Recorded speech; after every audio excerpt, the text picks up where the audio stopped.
Hi everyone, I am Priyanka Jain. I am a verified educator at the Unacademy Plus platform, and here is a very big news for all of you.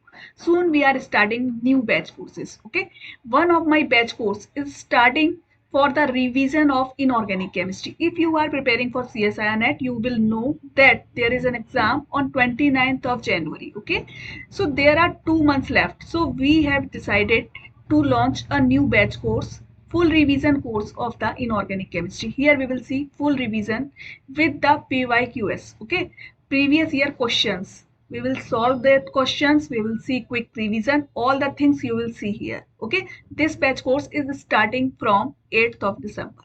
Okay, and the next batch course that we are starting is starting from 2nd of December, and this is for the chemistry of coordination compounds, chemistry of transition metals. Okay, so here we will discuss about the coordination chemistry. Whole the subject we will discuss from the beginning. Okay, so you will see all the type of questions from the previous year and from the good books also. Students welcome in chemistry classes. मैं हूं प्रियंका जैन। हम लोग देख रहे थे chemical bonding और इस video में हम लोग कवर करने जा रहे हैं हाइब्रिडाइजेशन।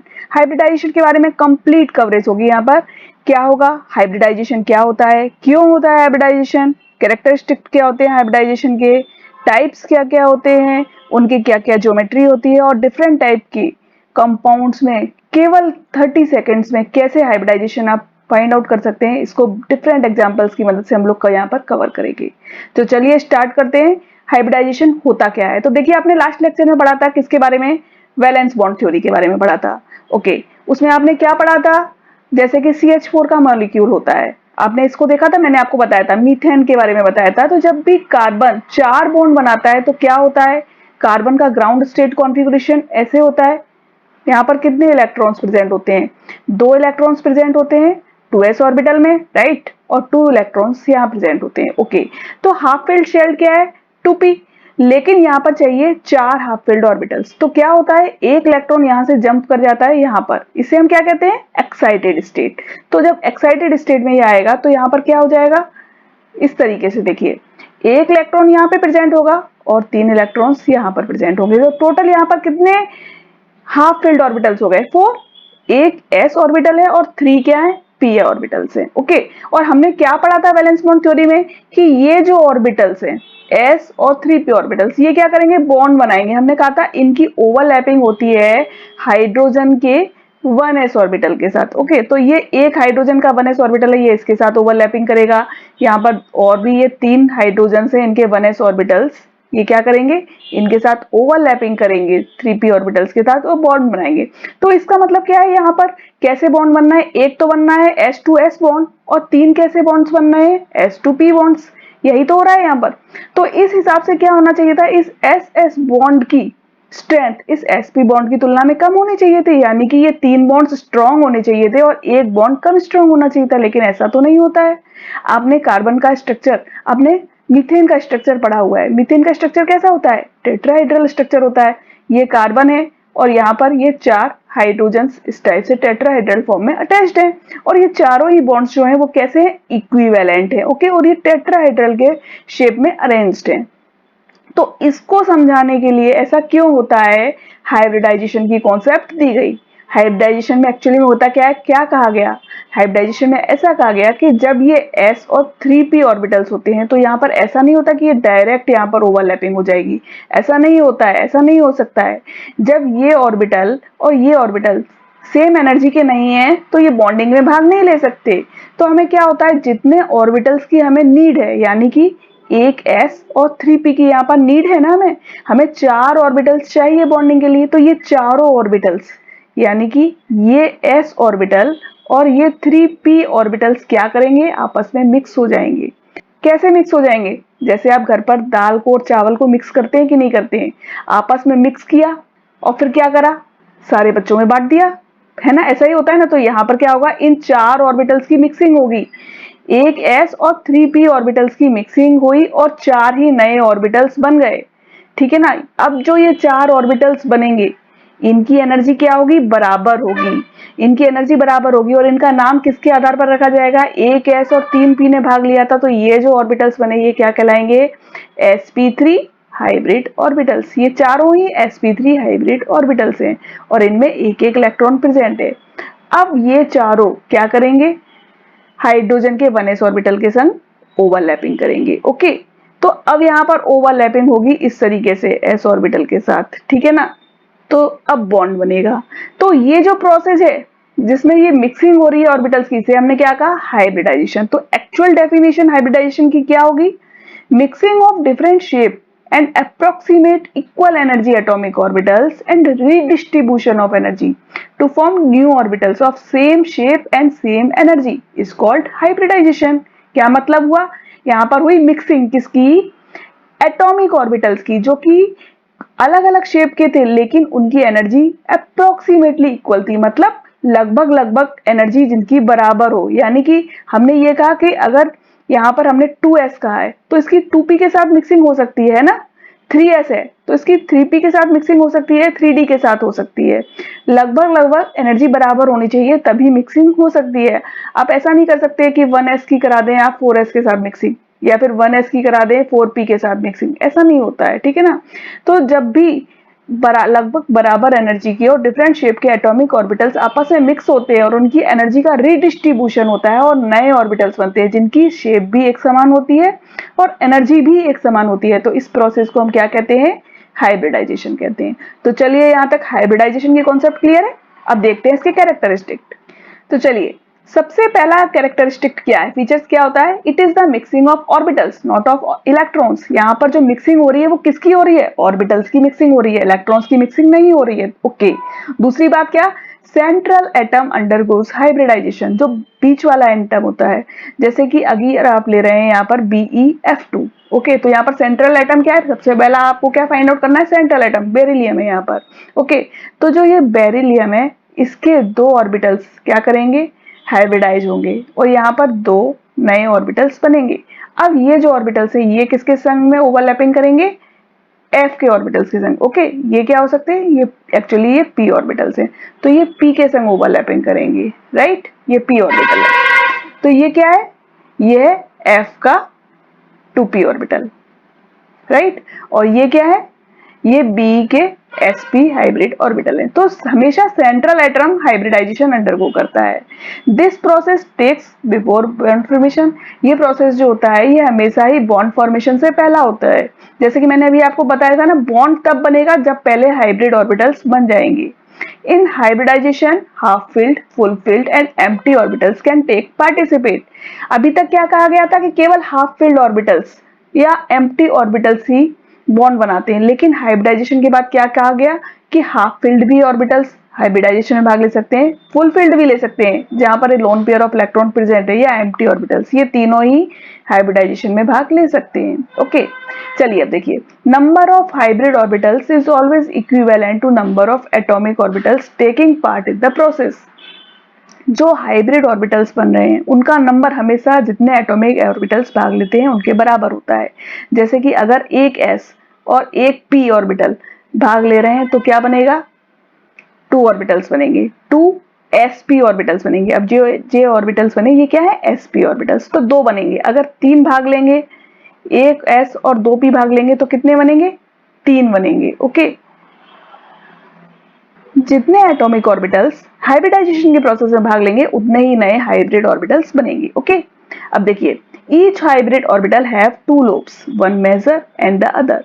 देखिए होता क्या है, आपने हाइब्रिडाइजेशन कराया, ठीक है ना, ये थी s की शेप, ये थी p की शेप। जब हाइब्रिडाइजेशन होता है तो जो नया ऑर्बिटल बनता है उसकी शेप कैसी होती है, ऐसी। मतलब एक लोब तो कुछ बड़ा होता है और एक लोब जो होता है वो छोटा होता है। एक्चुअली जो ये बड़ा लोब होता है ये क्या कर सकता है, ओवरलैपिंग में भाग ले सकता है। जब भी बॉन्ड फॉर्मेशन होता है तो यही किसी भी ऑर्बिटल के p या s या किसी भी लोब के साथ, किसी भी ऑर्बिटल के साथ ओवरलैपिंग में भाग लेगा। इसका मतलब क्या है, ओवरलैपिंग इफेक्टिव होगी क्योंकि ये जो लोब है ये बड़ा लोब है, ठीक है ना। और एक्चुअली में किताबों में आप जब देखेंगे तो क्या होगा, आपको सिर्फ एक लोब देखने को मिलता है, दूसरा लोब एक्चुअली दिखाते ही नहीं है, ये लोब एक दिखा देते हैं, ठीक है ना। ओके, अब देखिए, hybrid orbitals are differentiated as sp, sp2, sp3, sp3d, sp3d2 और sp3d3। इन नामों से हाइब्रिड ऑर्बिटल्स को एक्चुअली हम डिफरेंशिएट करते हैं। अब देखिए, इन नामों में क्या है, अगर एक s और एक p ऑर्बिटल भाग ले रहे हैं, देखिएगा एक s और एक p भाग ले रहे हैं, तो हम क्या कहेंगे, जो नए ऑर्बिटल्स बने, दो ही बनेंगे, दो ने भाग लिया दो बनेंगे, लेकिन इनका नाम क्या होगा, sp। ओके, अगर एक s और 2p ऑर्बिटल्स भाग ले रहे हैं, एक s है और यहाँ पर कितने हैं 2p, तो जो नए बनेंगे वो कितने होंगे, एक दो तीन, तीन ने भाग लिया है तो तीन ही बनेंगे यहाँ पर, ठीक है ना, ये ध्यान दीजिएगा। और इनको हम क्या बोलेंगे, sp2, ये sp2, ये भी sp2। ओके, अगर एक s और तीन p भाग ले रहे हैं तो क्या हो जाएगा अब नाम इसका, sp3। ओके, ये s और ये क्या 3p, तो ये क्या हो गया sp3। अब ये s और p नहीं रहे, अब ये क्या हो गए, हाइब्रिड ऑर्बिटल्स हैं, तो हम इन्हें s या p नहीं कहेंगे, इन्हें हम कहेंगे sp3 हाइब्रिड ऑर्बिटल्स। ओके, इसी तरीके से अगर यहाँ पर एक s भाग ले रहा है, 3p भाग ले रहे हैं और एक d ऑर्बिटल भाग ले रहा है, तो उसे क्या कहेंगे हम, sp3d। ठीक है, अगर एक s 3p और 2d ऑर्बिटल्स भाग ले रहे हैं तो इसे हम कहेंगे sp3d2 हाइब्रिडाइजेशन। अगर एक s 3p और 3d ऑर्बिटल्स भाग ले रहे हैं तो इसे हम क्या कहेंगे, sp3d3 हाइब्रिडाइजेशन। क्लियर है, चलिए देखिए नेक्स्ट पॉइंट क्या है, hybrid orbitals arrange themselves in such a way to minimize the repulsion. देखिए हाइब्रिड ऑर्बिटल्स जब भी बनते हैं इनमें इलेक्ट्रॉन्स फिल होते हैं और इनके बीच में क्या होता है, रिपल्सन होता है, तो ये एक दूसरे को इस तरीके से अरेंज करते हैं कि इनके बीच में रिपल्सन मिनिमाइज किया जा सके, जैसे कि sp2 हाइब्रिडाइजेशन हो रहा है, ठीक है ना। चलिए sp2 को छोड़िए, आप sp से स्टार्ट करिए।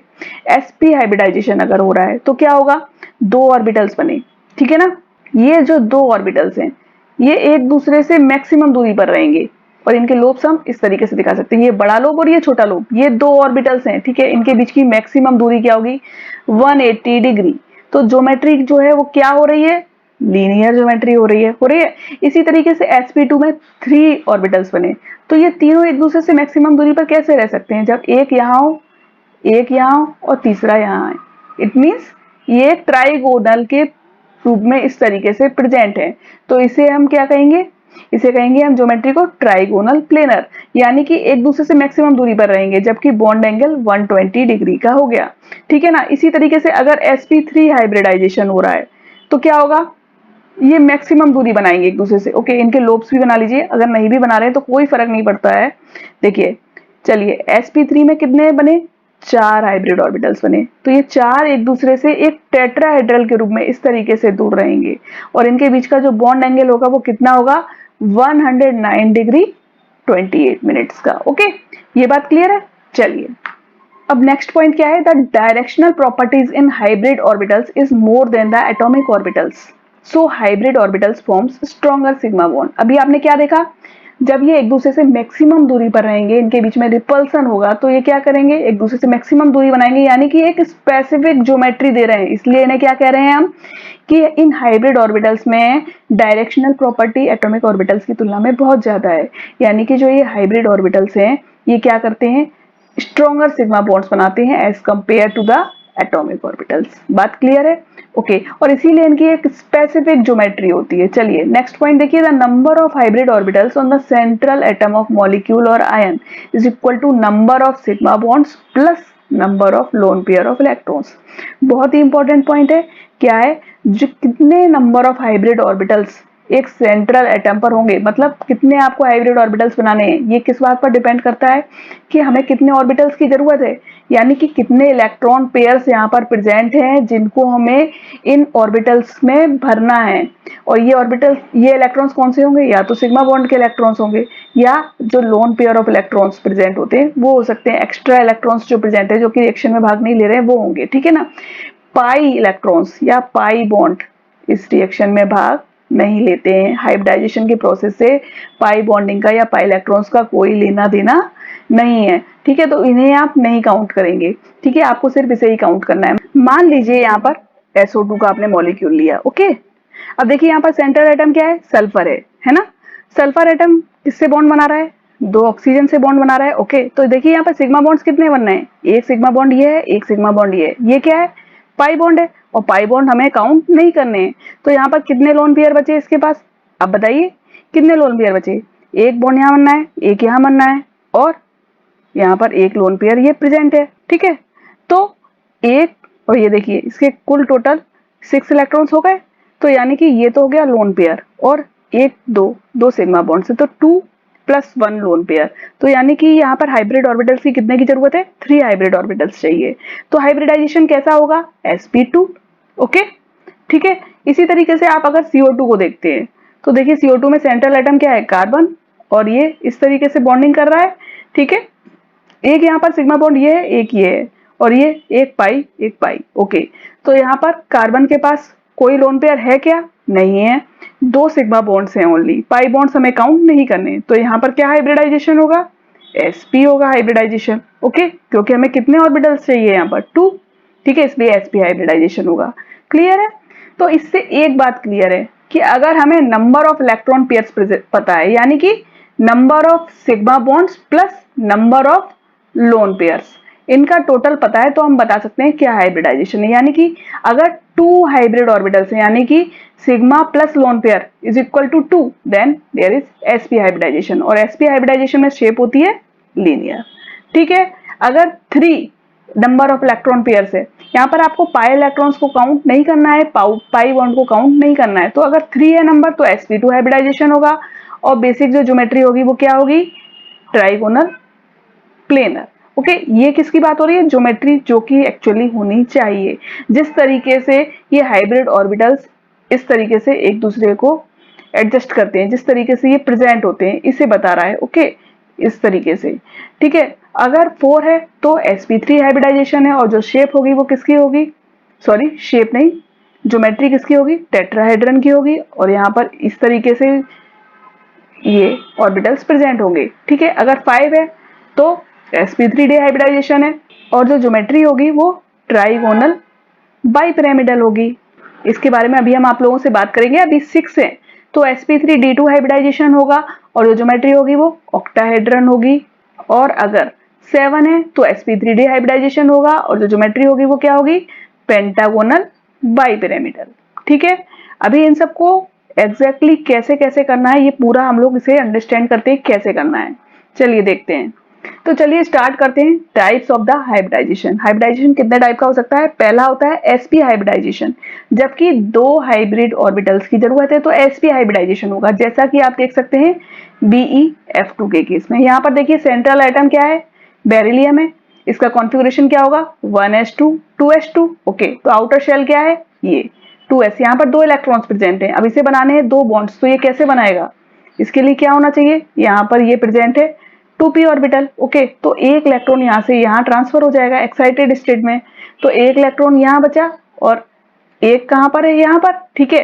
अब ये एक s और एक p, ये क्या करेंगे, sp हाइब्रिडाइजेशन करेंगे, तो क्या बना लेंगे, 2 ऑर्बिटल्स बना लेंगे sp हाइब्रिड, ओके। ये क्या है, sp हाइब्रिड ऑर्बिटल्स।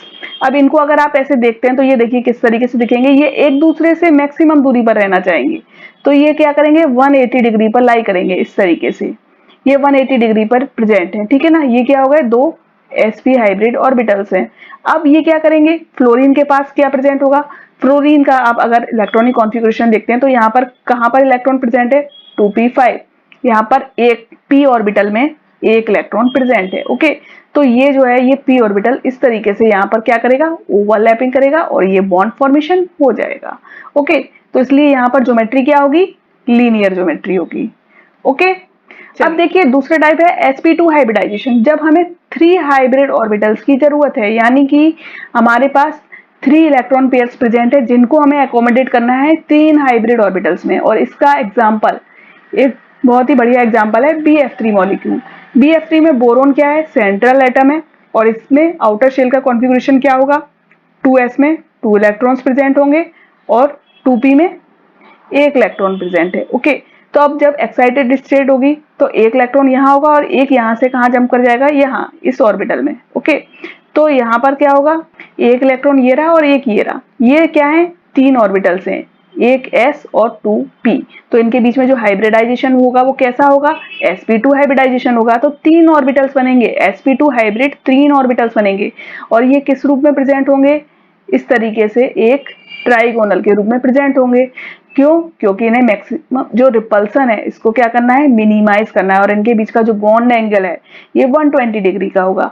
तो जो ज्योमेट्री होगी वो कैसी होगी, इस तरीके की ज्योमेट्री होगी। ये देखिए, इसे क्या कहते हैं, ट्राइगोनल प्लेनर ज्योमेट्री कहते हैं। तीनों जो ये चारों आइटम्स है एक ही प्लेन में प्रेजेंट है। ये क्या है, बोरोन है, और ये 3 फ्लोरीन्स हैं जो कि इस तरीके से प्रेजेंट है। इनके बीच का बॉन्ड एंगल जो है वो 120 डिग्री का है। ओके, अब नेक्स्ट टाइप का हाइब्रिडाइजेशन है sp3 हाइब्रिडाइजेशन, जबकि हमें 4 हाइब्रिड ऑर्बिटल्स की जरूरत है। और ऐसा किसके केस में होता है, मीथेन के केस में होता है। मीथेन में कार्बन, जो कि अभी मैंने आपको बताया था, यहाँ पर क्या है, 2 इलेक्ट्रॉन्स यहाँ प्रेजेंट हैं और 2 ही इलेक्ट्रॉन्स यहाँ प्रेजेंट हैं।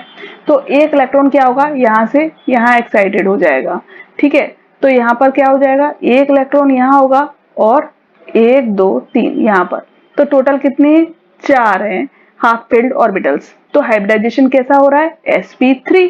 ओके, अब जब 4 हाइब्रिड ऑर्बिटल्स होंगे तो ये एक दूसरे से मैक्सिमम दूरी पर कैसे रहेंगे, जब ये एक टेट्राहेड्रन के रूप में इस तरीके से प्रेजेंट हो। ओके, इसे क्या कहते हैं हम, टेट्राहेड्रल। इसका स्ट्रक्चर आप देखेंगे तो ये कुछ इस तरीके से दिखता है।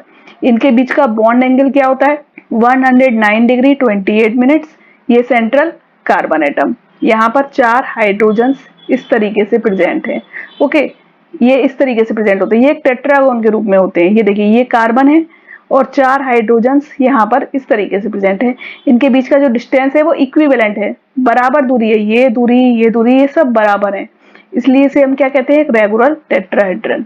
ओके, चलिए अब नेक्स्ट टाइप का हाइब्रिडाइजेशन है sp3d हाइब्रिडाइजेशन। जब 5 हाइब्रिड ऑर्बिटल्स हमें चाहिए, 5 हाइब्रिड ऑर्बिटल्स चाहिए, तब इस तरीके का हाइब्रिडाइजेशन होता है। ओके, और इसका एग्जांपल क्या है, PCl5। PCl5 में सेंट्रल एटम है फॉस्फोरस। तो यहाँ पर देखिए, ये 2 इलेक्ट्रॉन्स कहाँ प्रेजेंट हैं, 3s में। ओके, यहाँ पर कितने इलेक्ट्रॉन्स प्रेजेंट हैं, 1 2 3, 3p में। ओके, अब ये तो आपको दिख रहा है यहाँ पर 3 ही इलेक्ट्रॉन्स है, तो ये बॉन्ड कैसे बनेगा। एक्चुअली में यहाँ पर क्या है, एक वैकेंट d ऑर्बिटल प्रेजेंट है इस तरीके से। ठीक है, ये क्या है, वैकेंट 3d ऑर्बिटल प्रेजेंट है। तो इलेक्ट्रॉन यहाँ से एक्साइट होकर यहाँ पर आ जाएगा। ठीक है, तो क्या होगा, अब यहाँ पर एक इलेक्ट्रॉन प्रेजेंट है, यहाँ पर कितने हैं, 3 इलेक्ट्रॉन्स हैं, और यहाँ पर एक इलेक्ट्रॉन। तो टोटल कितने हो गए, 5 हाइब्रिड ऑर्बिटल्स हो गए। तो हाइब्रिडाइजेशन कैसा हो गया, sp3d हाइब्रिडाइजेशन हो गया। ओके, अब जब sp3 हाइब्रिडाइजेशन होगा, sp3d हाइब्रिडाइजेशन होगा, तो क्या होगा, जो 3 ऑर्बिटल्स होंगे वो तो किस तरीके से प्रेजेंट होंगे, इस तरीके से एक ट्राइगोन के रूप में प्रेजेंट होंगे। ओके, और एक ऑर्बिटल इससे, इस प्लेन से ऊपर, परपेंडिकुलरली ऊपर, और एक परपेंडिकुलरली नीचे। ये क्या है, प्लेन से परपेंडिकुलर नीचे की तरफ है, और ये प्लेन से परपेंडिकुलर ऊपर की तरफ प्रेजेंट है। इसे क्या कहते हैं, ट्राइगोनल पाइपलाइनर स्ट्रक्चर। ये देखिए, इस स्ट्रक्चर को ऐसे बना सकते हैं, ये फॉस्फोरस है, 3 जो ये क्लोरीन्स हैं ये इस तरीके से प्रेजेंट होते हैं, ये इस तरीके से एक प्लेन में। इस पोजीशन को हम क्या कहते हैं, इक्वेटोरियल पोजीशन कहते हैं। ये जो क्लोरीन्स हैं ये कैसे हैं, इक्वेटोरियल। ओके, और ये जो पोजीशन है, ये वाली जो पोजीशन है जहां पर क्लोरीन प्रेजेंट है, या ये जो प्रेजेंट है, ये कहाँ है, इस प्लेन से परपेंडिकुलर नीचे की तरफ है, प्लेन के परपेंडिकुलर है, और ये प्लेन से परपेंडिकुलर ऊपर की तरफ है। ओके, तो इन्हें हम क्या कहते हैं, एक्सियल कहते हैं। एक्सियल क्लोरीन्स है, ये एक्सियल बॉन्ड्स बना रहे हैं। ओके, ये पोजीशन एक्सियल है और ये क्या है, इक्वेटोरियल है। देखिए, अब जो एक्सियल पोजीशन है, यहाँ पर जो बॉन्ड एंगल है ये क्या है, 90 डिग्री का है। ओके, और जो ये 3 जो ऐसे इक्वेटोरियल पोजीशन में प्रेजेंट है क्लोरीन, इनके बीच का जो एंगल है ये कितने का है, 120 डिग्री का है। ओके, क्लियर है। अब आता है sp3d2 हाइब्रिडाइजेशन। ये कब प्रेजेंट होता है, जब 6 हाइब्रिड ऑर्बिटल्स की हमें जरूरत होती है। और ऐसा कब हो सकता है, जैसा कि हो सकता है sf6 के केस में। देखिए, यहाँ पर सल्फर क्या है, सेंट्रल एटम है। ओके, तो यहाँ पर 3s में 2 इलेक्ट्रॉन्स प्रेजेंट है, राइट। अभी आप 3p को देखिए, 3p में कितने इलेक्ट्रॉन्स प्रेजेंट है, 4 इलेक्ट्रॉन्स प्रेजेंट है। ओके, और यहाँ पर ये क्या है, 3d ऑर्बिटल है, ये 3p और ये 3s, राइट। अब क्या होगा, एक इलेक्ट्रॉन यहाँ से एक्साइट होगा यहाँ, और एक इलेक्ट्रॉन यहाँ से एक्साइट होगा यहाँ। ठीक है, तो हमारे पास जो अब कॉन्फ़िगरेशन बन के आ रहा है एक्साइटेड स्टेट में, वो क्या होगा, इस तरीके से। और 2 इलेक्ट्रॉन्स कहाँ प्रेजेंट होंगे, यहाँ पर। डी ऑर्बिटल में। ओके, तो अब देखिए आपको टोटल कितने यहाँ पर ऑर्बिटल्स की जरूरत है, यहाँ पर 6 हाइब्रिड ऑर्बिटल्स की। ओके, तो हाइब्रिडाइजेशन कैसा हो रहा है, किसके बीच में हो रहा है, एक एस 3p और 2d के बीच में, तो इसे बोलेंगे sp3d2 हाइब्रिडाइजेशन। ओके, जब ये हाइब्रिडाइजेशन होता है तो एक्चुअली में ज्योमेट्री कैसी होती है, देखिए ये जो 4 हाइब्रिड ऑर्बिटल्स हैं ये इस स्क्वायर के रूप में, एक स्क्वायर प्लेन के रूप में इस तरीके से प्रेजेंट है, एक ही प्लेन में। ओके, और जो एक ऑर्बिटल है वो इस प्लेन से ऊपर की तरफ प्रेजेंट है और एक इस प्लेन से नीचे की तरफ प्रेजेंट है, राइट। ये परपेंडिकुलरली ऊपर की तरफ है, ये क्या हो गई, एक्सियल पोजीशन हो गई। ओके, और ये जो 4 प्रेजेंट है ये पोजीशन कैसी होती है, इक्वेटोरियल पोजीशन होती है। ओके, इसे आप यहाँ पर देख सकते हैं, अगर आप मानिए ये सेंट्रल सल्फर एटम है तो ये क्या है, 4 इक्वेटोरियल फ्लोरीन्स। ओके, और ये कैसे, एक्सियल फ्लोरीन्स हैं। ओके, यहाँ पर बॉन्ड एंगल सबके बीच में 90 डिग्री का होगा। ये देखिए ये कुछ इस तरीके से दिखेगा, एक ऑक्टाहेड्रन के रूप में दिखेगा, ये इक्वेटोरियल पोजीशन, ये एक्सियल पोजीशन, ये एक्सियल पोजीशन है, ठीक है ना, और ये इक्वेटोरियल पोजीशन है सारी। क्लियर हो रहा है यहाँ पर। चलिए अब देखते हैं नेक्स्ट ज्योमेट्री। नेक्स्ट क्या है, sp3d3 हाइब्रिडाइजेशन, जबकि हमें 7 हाइब्रिड ऑर्बिटल्स की जरूरत है तब ये देखा जाएगा, और ये किसके केस में प्रेजेंट होता है, IF7।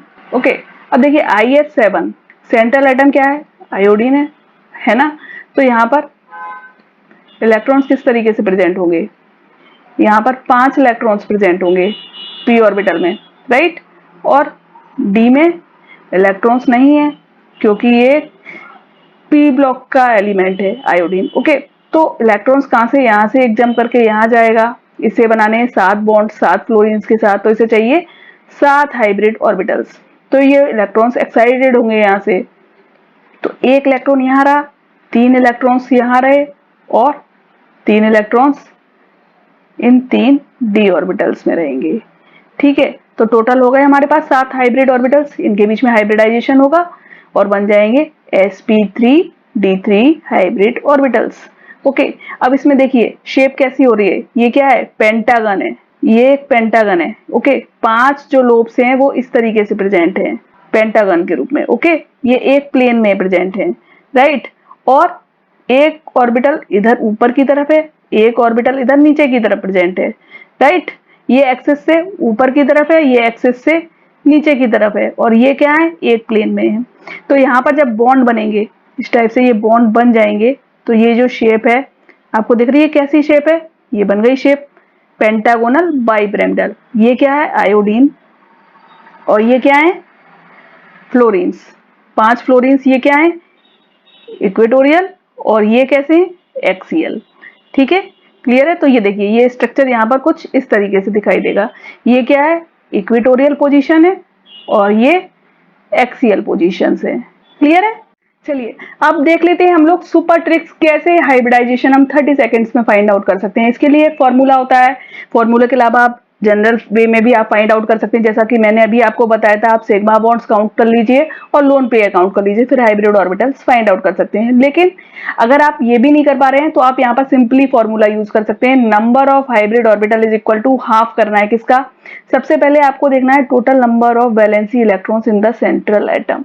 ओके, सेंट्रल एटम पर कितने वैलेंसी इलेक्ट्रॉन प्रेजेंट है उनका नंबर देखिए, उसमें क्या प्लस करेंगे, total number of surrounding monovalent atoms, कितने नंबर मोनोवैलेंट एटम्स यानी जो सिंगल बॉन्ड से जुड़े हुए एटम्स है उनका नंबर काउंट करिए, इसे प्लस करिए, निगेटिव चार्ज है तो उसे प्लस कर दीजिए, अगर पॉजिटिव चार्ज है तो उसे माइनस कर दीजिए, और इस सबका कर दीजिए हाफ, तो आपको मिल जाएगा नंबर ऑफ हाइब्रिड ऑर्बिटल्स। देखिए एक एक करके इसे समझते जाएंगे, एग्जांपल्स देखते जाइए, सारा कुछ क्लियर होता जाएगा। मान लीजिए SO2 लीजिए, चलिए सल्फर एटम यहाँ पर प्रेजेंट है। ओके, सल्फर में वैलेंस इलेक्ट्रॉन्स कितने होते हैं, 6 प्लस मोनोवैलेंट एटम्स, क्या यहाँ पे मोनोवैलेंट एटम है, नहीं है, ये तो ऑक्सीजन है, ये डाइवैलेंट है, तो यहाँ पर चार्ज भी नहीं है, तो यहाँ पर कितने आए हाइब्रिड ऑर्बिटल्स, 3 आए, तो ये कितना हाइब्रिडाइजेशन होगा, sp2। तो ज्योमेट्री क्या होनी चाहिए यहाँ पर, ट्राइगोनल प्लेनर। ओके, ये क्या है, ये ज्योमेट्री जो होनी चाहिए। अब हम लोग बाद में पढ़ेंगे, अगले वीडियो में हम आपको बताएंगे कि एक्चुअली में शेप होती क्या है, ज्योमेट्री हमने जो बताई उसमें और उस शेप में क्या डिफरेंस हो जाता है, ये सब हम अगले वीडियो में देखेंगे। अभी आप लोग सिर्फ हाइब्रिडाइजेशन देखिए और ज्योमेट्री देखिए कि ज्योमेट्री जो रेगुलर ज्योमेट्री है वो क्या होनी चाहिए, ठीक है। तो देखिए नेक्स्ट देखिए O3। चलिए O3 में ऑक्सीजन, यहाँ पर सेंट्रल एटम है, हाफ करिए, ऑक्सीजन में इलेक्ट्रॉन्स कितने होते हैं 6, यहाँ पर भी कोई मोनोवैलेंट एटम प्रेजेंट नहीं है तो यहाँ पर 3 हो गया। तो हाइब्रिडाइजेशन अगेन sp2 और यहाँ पर भी शेप क्या होगा, ट्राइगोनल प्लेनर। सॉरी ये शेप नहीं है, ज्योमेट्री है। चलिए आगे देखिए, अभी आप लोग देखिए NH4+, इसमें नाइट्रोजन सेंट्रल एटम है। चलिए हाफ करिए और यहाँ पर 5 इलेक्ट्रॉन्स, यहाँ पर देखिए पॉजिटिव चार्ज है, ठीक है। और मोनोवैलेंट एटम्स कितने हैं 4, +4 और -1। तो यहाँ पर कितना आ जाता है आपका आंसर, यहाँ पर आएगा 5 - 1 = 4 + 4 8 डिवाइड बाई 2 = 4, यानी कि sp3 हाइब्रिडाइजेशन। तो यहाँ पर ज्योमेट्री होनी चाहिए टेट्राहेड्रन, ठीक है। चलिए आगे देखिए, अगर आप देखते हैं NH3 में क्या होगा, नाइट्रोजन सेंट्रल एटम है, हाफ और 5 + 3 हाइड्रोजन्स, तो टोटल होगा 8, यहाँ पर आया 4, sp3 हाइब्रिडाइजेशन। अगेन क्या ज्योमेट्री होगी, टेट्राहेड्रन। अभी देखिए, आप देखिए ClF3, तो यहाँ पर क्लोरीन जो है सेंट्रल एटम है, ओके। तो हाफ क्लोरीन पर कितने हैं present valency electron 7 + 3 fluorine, okay. तो 10 डिवाइड बाई 2 = 5, यानी कि हाइब्रिडाइजेशन है sp3d और इसकी ज्योमेट्री होनी चाहिए ट्राइगोनल बाइपिरामिडल, राइट, ओके। अब नेक्स्ट देखिए आप BrO3-, इसके केस में देखिए हाफ ब्रोमीन सेंट्रल एटम है, 7 इलेक्ट्रॉन्स, प्लस देखिए यहाँ पर ऑक्सीजन डाइवैलेंट है, इसे काउंट नहीं करेंगे, +1 ऑफ द चार्ज, तो यहाँ पर आता है 4 मतलब sp3 हाइब्रिडाइजेशन है, यानी कि यहाँ पर ज्योमेट्री होनी चाहिए टेट्राहेड्रन की। अभी आप देखिए XeO3, इसमें भी देखिए जीनोन 8 इलेक्ट्रॉन्स पर यहाँ पर कोई भी मोनोवैलेंट एटम प्रेजेंट नहीं है, तो यहाँ पर आया 4 sp3 हाइब्रिडाइजेशन, यानी यहाँ भी ज्योमेट्री होनी चाहिए टेट्राहेड्रन, ओके।